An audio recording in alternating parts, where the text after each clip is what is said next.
In the mid-90s, I sold broadcast electronics. It was my first real job. It was my first real job, I guess you'd say. It was my first job out of college. It was my first 9-to-5er. And by that, of course, I mean 7:40 to about 5:30 with like a 40-minute lunch break.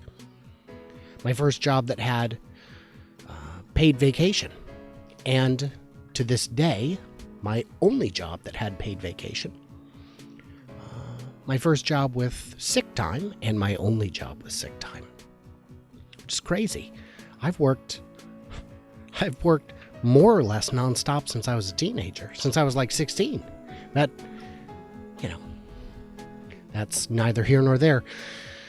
No, it was this great job where we sold broadcast electronics, and home theaters were just getting big. People were buying projectors for their home theaters. So forget about the constraints of the time. Back then, a TV, the flat panels didn't even exist until I was there.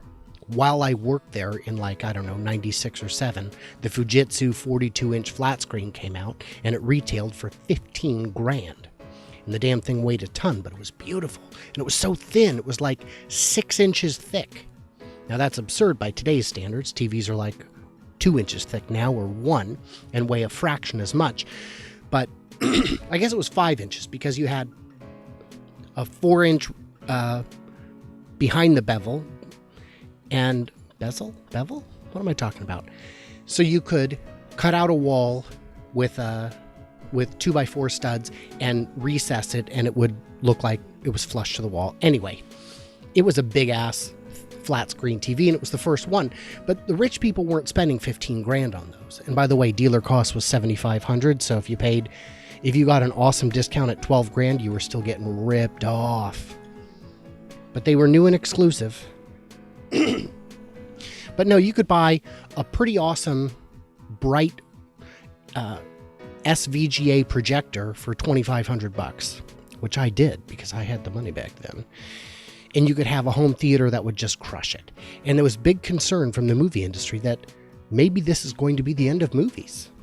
Now, we've seen in the intervening 20 years that movies have not died. But the question always comes up, well, now we've got HD, now we've got 4K. The sound has been perfected for 15 years, and it's always getting cheaper. Are movies going to die? And the answer, to me, is a resounding hell no. Theaters are going to survive. They're going to continue to prosper despite the absurdly high ticket prices. We go to the second-run theater. Just this week, we saw The Martian in 3D for $4 a ticket in Federal Way.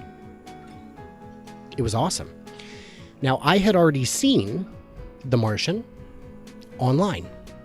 And let's just say, for argument's sake, that I did so legally. Because, who likes to admit to a crime in a recorded format? But I'd seen it online. And then I'd seen it online again because it was so good. And then I took my family to see it. And seeing it in the theater, especially in 3D, was just plain better. But there's a bunch of reasons theaters are going to survive. The easy one is 3D at home just isn't catching on. There was a big push. Didn't make it. It's a terrible idea. No one wants to sit at home with 3D glasses on. Now, yeah, you can use a 3D TV as a 2D TV, but come on, get real. No, the big reason that movies are going to survive is because the experience is completely different. At home, you have endless distractions. Everyone is on their phone or their tablet, or, halfway through it, you can stop and look down and look up the cast and find out who's in what, and you can pause it to go make snacks. It's not the same. In a theater, you're required to pay attention. And you're allowed to pay attention. It is expected that your phone will be off, that no one will be talking. It is expected that you can't pause it. You have to experience the movie with the timing and cadence that the director intended. And it's just better that way. When I frequently watch movies and TV shows while I'm working. It's always on in the background. And there are movies I've seen 3-4 times that I still haven't, seen. because I'm constantly pausing them and I miss too much.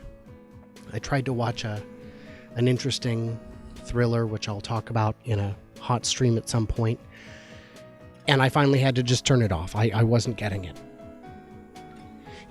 The reason they're going to survive is because the money coming in is so fantastic that they can keep making these fantastic works of art, and we'll keep going back to see them because the experience is just plain worth it. Besides, I just can't make the same popcorn at home. I mean, I can. It tastes the exact same. It just doesn't have the same expensiveness about it. I don't know. I just like it.